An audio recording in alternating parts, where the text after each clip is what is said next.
Dr. Teresa Everson. I'm the Deputy Health Officer for the Multnomah County Health Department. I'm about 3 weeks into this role. I've been doing health officer work for a while, so I'll do my best to answer questions.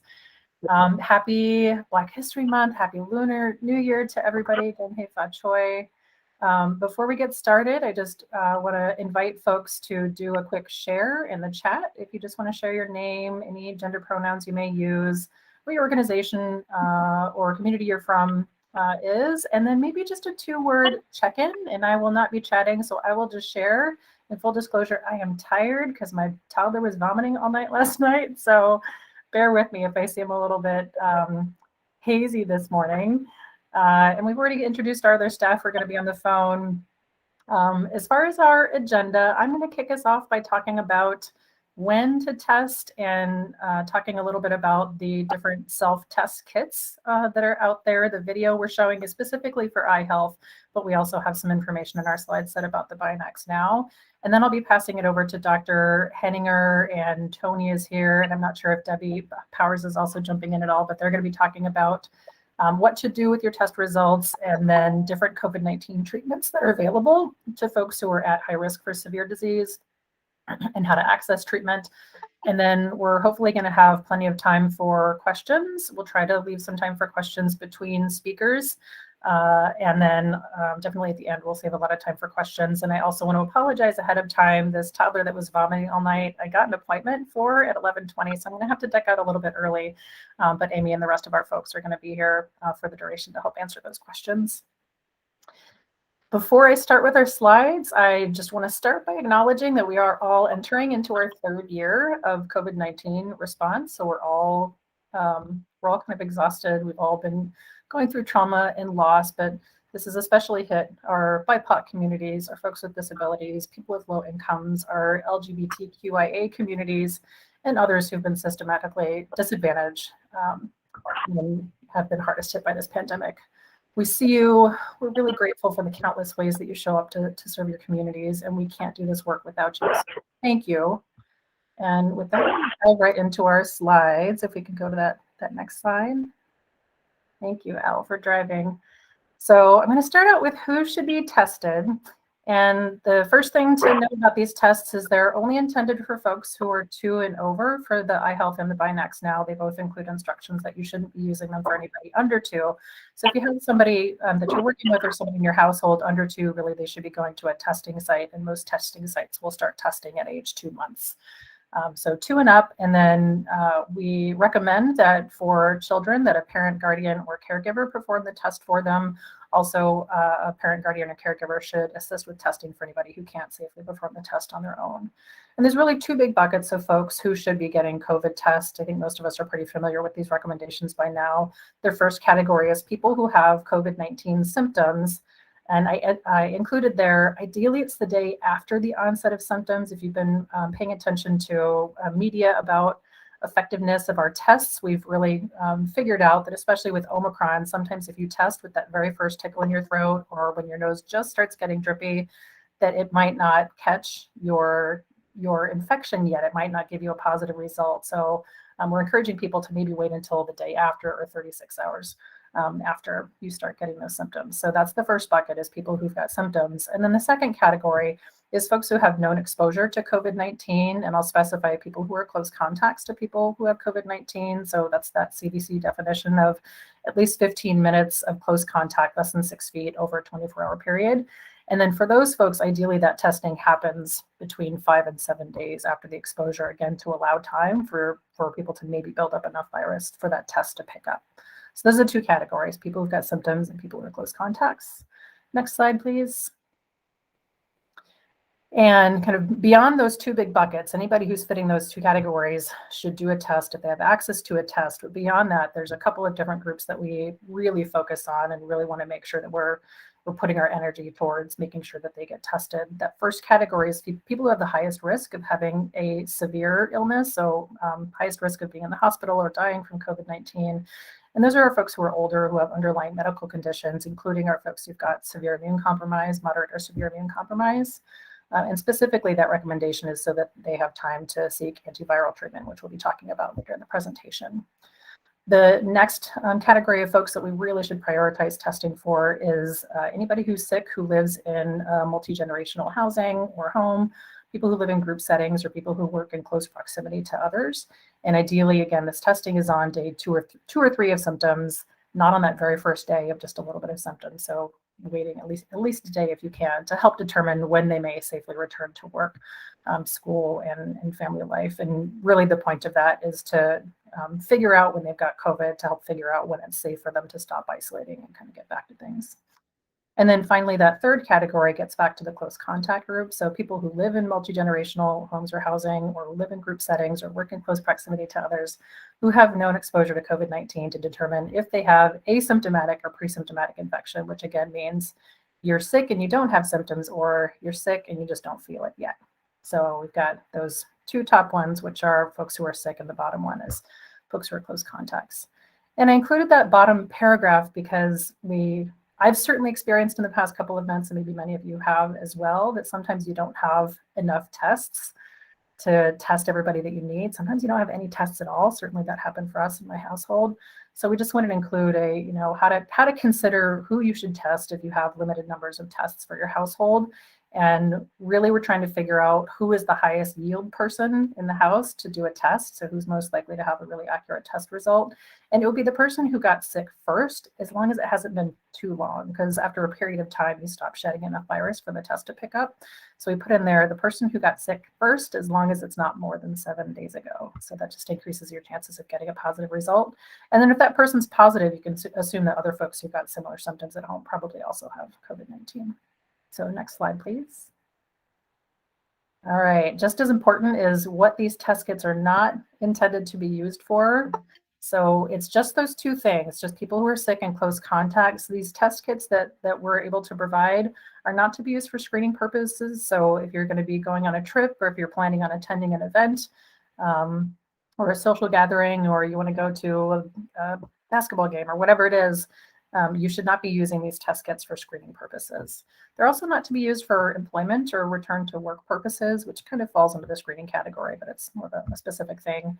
And then those last two that say that you're not supposed to use them in healthcare settings or in shelter settings, not because we don't want to test those folks, it's only because there is a different allotment of tests for those groups. So they will be getting their own tests, if that makes sense. All right, next slide. So we have a video. We're just going to watch one. I know we only list 2 languages for the iHealth and 3 languages for the By Next Now. We're kind of asking folks to share if they have good resources for other languages. These are just the more official ones that we have right now. We do have in development, it's supposed to be finalized today, written handouts, instructional information for both iHealth and By Next in 12 different languages. So there should be soon today. I'm looking at my watch that doesn't exist.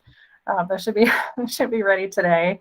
And for this video, I will just say this person is very, very chipper. If you're not this excited doing your test, don't worry about it. I don't think anybody's that excited doing their test.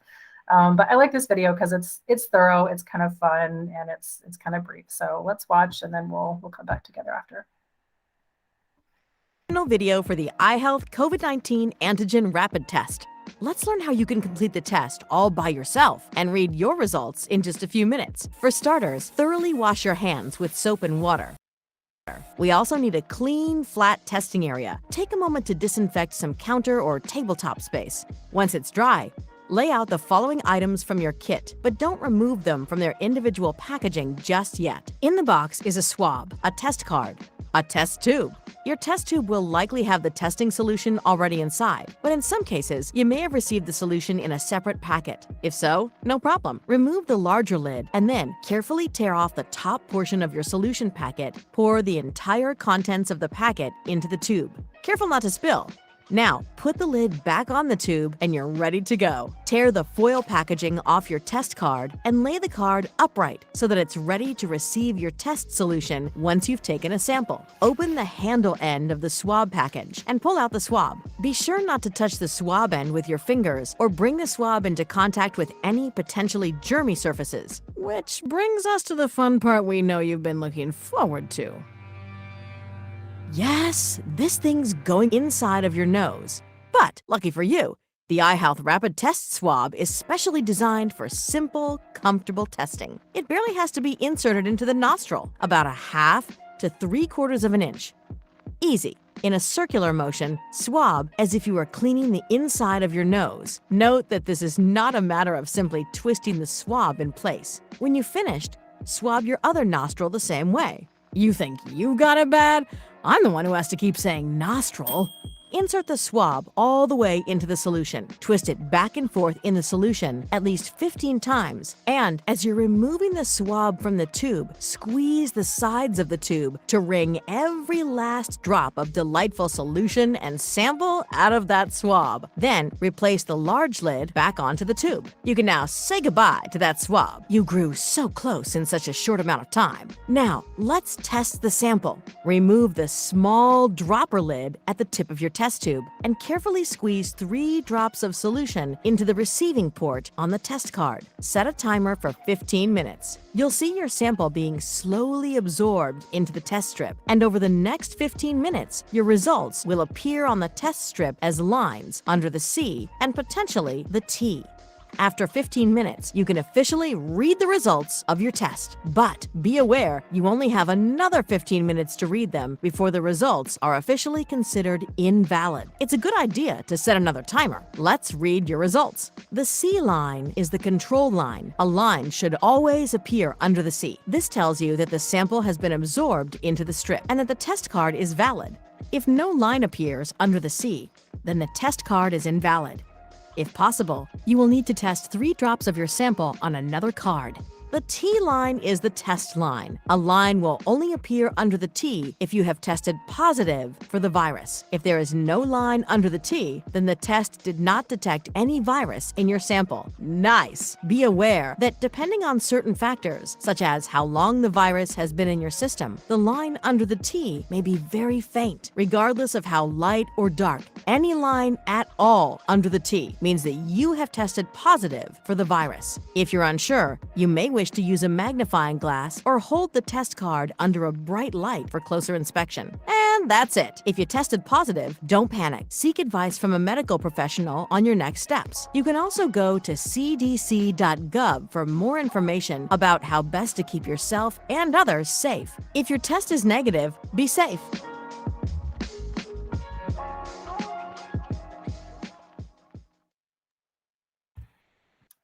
I'm guessing for most of you that is not the first time that you've seen how to do a test or that you've done a test, but I know for me, I'm actually pretty new to the iHealth. I've only had access to the Binax Now until now, so for some of us, maybe that's information about a test that you haven't used before. And I'm not going to go through kind of piece by piece all of the subsequent slides, although we can go to the next one. But I did want to take some time to point out similarities and differences between the two. And then I also want to point out that the slides that we have here were taken directly from the informational handouts that are going to be going with the test. So this will look exactly like what is going out with the test for folks to reference. As far as similarities, I'll say they can seem really different, the Binax Now and the iHealth, when you put them side by side, but honestly, about 90% of what you're doing is the same. And the only real difference is where you're mixing the sample from your nose with the solution. For the iHealth, it happens in a tube. And the ones that are getting sent out, I believe, are going to be the ones where you have to add the solution into the tube yourself. So that's the biggest difference, is the iHealth you're mixing in the tube. And then for the Binax Now, I'll just show you, I've got an expired one. I don't know if you guys can see it. I'm holding it up to my camera.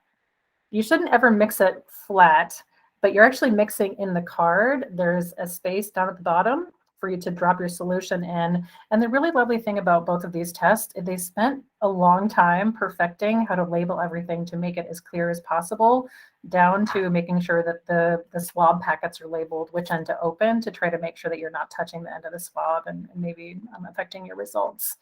So just highlighting a couple of those pieces. This first slide reminds folks to make sure that you're washing your hands before and after, which is really important.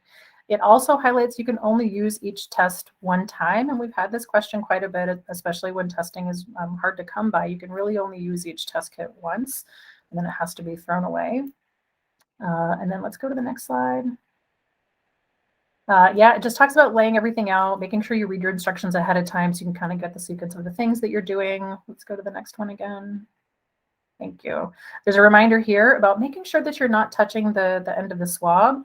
And then this protocol for what you're doing with the swab in your nose is the same for both. The main point is it needs to be rubbing around on the skin on the inside of your nose on both nostrils for about 15 seconds total. It doesn't work if you just kind of put it in the middle and just swirl it around kind of lightly. It really needs to be rubbed around. It doesn't need to go in very deep. 1/2 inch to 3/4 inch is not very much. It's going to be that much at the most. So it's almost just the length of the soft part on the end of the swab. So it doesn't have to go in very far, but it does need to be about 15 seconds. And let's move on to the next slide.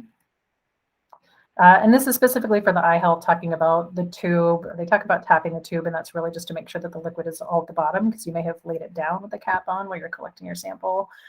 Let's go to the next one. There are differences, if you want to go back again, sorry about that. There are differences in how long you're supposed to be mixing your sample with the solution. For the iHealth one, when you put the swab into the tube, you need to put it all the way down until the cotton swab is touching the bottom. Then they ask you to stir it 15 times. So it's really to make sure that what you got out of your nose is mixing really well into the solution in there before you take the swab out. And again, that advice about pinching the tube is really important to try to get out every last little drop of your sample from your nose into that solution. And then the difference with the Binax Now is that you are putting the whole swab from your nose inside the card where you've already dropped your solution. And then once you put it into this spot, I can show you here, there's 2 holes here. You put it in the bottom spot and you're kind of putting it up like this until you can see the cotton come out the top swab or top spot. And then you swirl it 3 times. So you just have to read the instructions to know, okay, am I stirring it for however many seconds, or am I just spinning it around? And the nice thing again is that everything is labeled really clearly. So this card has a picture that says 3 times around on there. So just make sure you're paying attention to the directions. They steer you pretty clear. Let's go to the next slide. All right, they talk about adding that sample. Let's go to the next slide. And then waiting. For each of these, it's the same wait period, which is nice. And I don't know if there was direct collaboration between the companies to try to make things as similar as possible, but it's nice that it's the same. So you need to wait at least 15 minutes. We do recommend setting a timer, and it's really important that you just set it down and leave it. It should be laying flat for that solution to kind of work its way through the test. So lay it flat at least 15 minutes, and then no longer than 30 minutes. If you come back after 30 minutes, then you may not get an accurate result as well. I don't want you to memorize how to try to figure out if things are valid or invalid. All of that information is going to be on the instructions that come with the test kits. But the really important thing to remember about that is there should be a control line. Both of these tests have a C for control, and there should always be a line right there. There's a little bit of nuance with Binax Now that they want you to be seeing a specific color of control line. It should be pink or purple and not blue. But really, if there's no control line, then your test isn't working. You probably need to test again. And then you're looking for whether or not there's a second line. If there's 2 lines, then that's considered a positive. For the iHealth, it's under the word or the letter T for test. And then on the Binax Now, it's under the word sample or next to the word sample. All right, let's go to the next slide. All right, let me make sure I didn't have any other thing I wanted to share. I think that's enough. If we have a little bit more time later, I'm happy to try to show the card for the Binax Now. It's pretty similar. It also has a little solution thing where you have to twist off the top, and that's what you drop onto your card. And then these swab packets are really clearly labeled, like peel here or open here for the end that you're supposed to open. But I want to make sure that we save time for Dr. Henninger and everybody else and save time for questions. So I'm going to stop there, which means we're going to go past these next slides about the Binax. And then Amy, are you okay kind of starting to lead us through the chat in case there's questions? Yes, no questions that I'm seeing right now in the chat. I know Dr. Everson's only with us till 10:45. So if you have any public health quarantine isolation questions, go ahead and type those in right now. Or raise your hand and you can come off mute.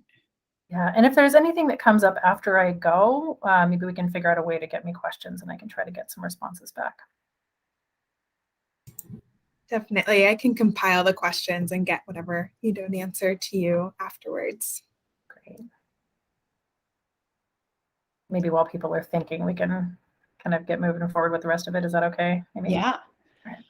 So what to do if you test positive? So stay home except to get medical care. Isolate yourself as possible from others in the household for at least 5 days. If you have no symptoms, so you have a positive test but no symptoms, and feel well, or once your symptoms are getting better after 5 days, it's fine to leave the house. You're going to wear a well-fitting mask around others for 5 days, 5 additional days. So that is a KN95, a medical procedure mask covered with a face covering, or a face covering if that's all that you have. If you have a fever, continue to stay home until you don't have a fever. Next slide. You're going to watch for symptoms if you test positive and you don't have symptoms, and seek medical care if you feel worried or if your symptoms get worse. Tell your close contacts and household members that you've tested positive. Call your healthcare provider as soon as possible if you're having moderate or severe symptoms, or if you have other medical problems, because there may be treatments available, but some of those treatments are only available within the first 5 days of symptoms. If you don't have a healthcare provider, you can call 211 for help finding one. OHA has a great new hotline for reporting positive test results. It's not mandatory. You can call them if it's helpful. They also have options for support during that isolation period, and the number is listed, and I am sure that Ellie will be sending out these slides. Next slide. And then if the test is negative and you feel well, continue to practice general COVID-19 safety precautions, washing your hands, wearing your mask, distancing from others, particularly if you were exposed to COVID-19 and you could be in that pre-symptomatic period. If you think you may have COVID-19 because you were exposed, or you have symptoms and you still have that negative test result, we do recommend quarantine and seeking another COVID-19 test through a healthcare provider or a testing site. These tests do come with 2 tests in each box, so you could also repeat that test in 24 to 48 hours. If you are a close contact to someone who had COVID-19 and are unvaccinated, you should stay in quarantine for at least 5 days from your last exposure to that individual with COVID-19. After that, wear a mask around others for an additional 5 days. If you have been a close contact and have symptoms, you could still have COVID-19 and continue to quarantine until your symptoms improve. If possible, get tested through your doctor's office or the health department. If you're sick, stay home until your symptoms have improved and you have not had a fever for at least 24 hours before returning to work or school. And this is all assuming that test was negative. Teresa? Yeah, thanks. You're reminding me. There was something I was going to add in before we got into the video, just talking a little bit about the chances of getting a positive or a negative test, because there's been a lot in the media about, can we trust these results? Is this test very good? And the rapid antigen tests are still very good at detecting Omicron, this particular variant of COVID-19. There's a little bit of nuance in how quickly and how well, not how well, but how much our bodies shed virus for the test to pick up. The test itself is very good at detecting virus that's there. With that, I will also say it's a very sensitive test, which means if someone has COVID-19 and they're shedding enough of the virus, they're going to show it. And the specific number that the website cites, which is kind of with all the stars aligned and kind of everything going well, that out of 100 people who had COVID-19, the test will pick up 94, which is actually a pretty good performance for the test. But for folks who have symptoms, it doesn't perform quite as well for folks who don't have any symptoms at all, or people who are pre-symptomatic, like maybe in the day or two before they're going to get their symptoms. But for folks who have symptoms, it's a very good test.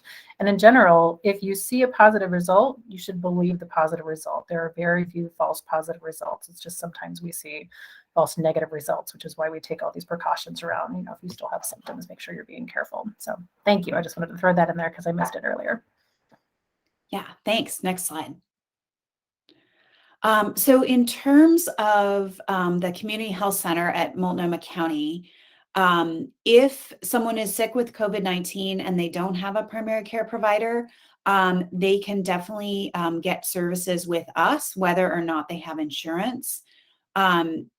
If you don't have insurance, clinic staff will screen for Oregon Health Plan eligibility. And regardless of insurance, you can receive care. You may have to pay a sliding scale fee depending on your income level. Next slide.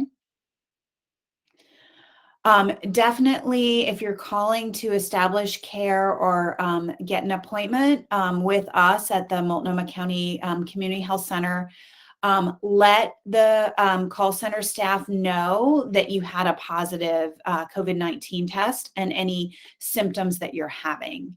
You may be eligible for COVID treatment, which will be free of charge. If you're not eligible for treatment, you can still receive advice or care related to COVID. And don't wait to call because we do have treatments available. So it's best to call as soon as you have a positive test result if you're high risk or you have moderate to severe symptoms. So we currently have 2 antiviral treatments available at our health center. They're called molnupiravir and Paxlovid, which is nirmatrelvir and ritonavir. Community health centers have been given access to these medicines prior to other organizations having the medicines, which is a huge step in starting to address some of the health inequities that are faced by the populations that community health centers serve. These 2 treatments are used within the first 5 days of symptoms for those folks who are at high risk of COVID-19 hospitalization and death. And we're following the CDC criteria for high risk, which includes many of us. Since vaccination really lowers the risk, we've definitely been focusing on those folks who are not fully vaccinated and are at risk. And one additional thing is that these treatments are currently under the Food and Drug Administration emergency use authorization. So just like the vaccines initially were and other treatments are, these are still under that EUA status. Next slide. Some treatments do require a second COVID test beyond the home test. These 2 do not. If you need a COVID test at the clinic, we can help you get that set up. And I'm going to turn it over to Tony to talk a little bit more about our access at our health centers. Good morning, everybody. My name is Tony Gaines. I use he, him pronouns. Thank you for having us here. As Amy mentioned, our call center, also known as our patient access center, helps support our clinics with getting patients connected with COVID testing. And yes, we still do provide access to the vaccine at our primary care clinics. So obviously, as Amy mentioned, that is one of the best ways to reduce the spread of COVID-19. And we offer testing and the vaccine at our primary care clinics. Our call center is open Monday through Friday for dental care and primary care services, with the exception of our primary care services being open from 7:30 to 5:30. And our dental care services being open from 8:30 to 4:45. So if you have any questions about some of the exceptions to that, because some of our clinics do COVID testing, some don't currently, and some provide the vaccine on certain days and not others. Please feel free to reach out to me, whether it's email, chat, whatever works best for you, and I can provide you more information on the services that we provide and when. Thanks, everybody. Thanks, Tony. And we do have capacity if someone tests positive for COVID. It's just really important that you let the call center know to get you in same day, next day, to be evaluated for those symptoms and possibly for treatment. Next slide.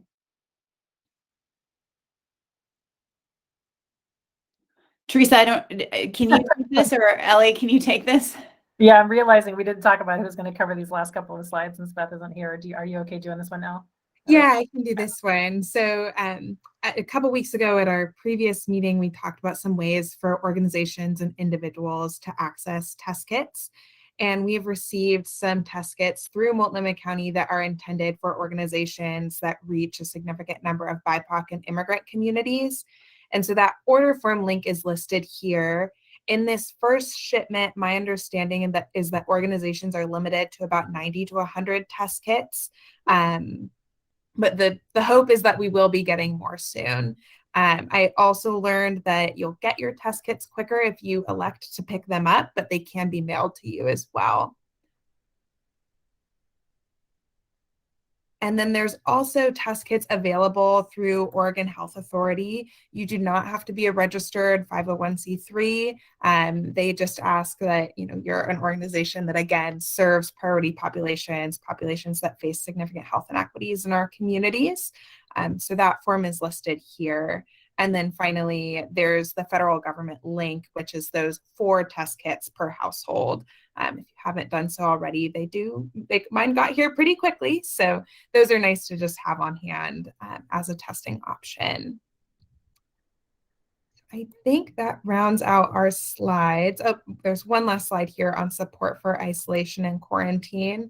OHA a couple of weeks ago launched their new hotline, kind of moving away from the local public health contact tracing and case investigation, where individuals can report their test results. And then you can also direct any questions you have about, isolation and quarantine, ways to keep yourself and your family safe, to that hotline.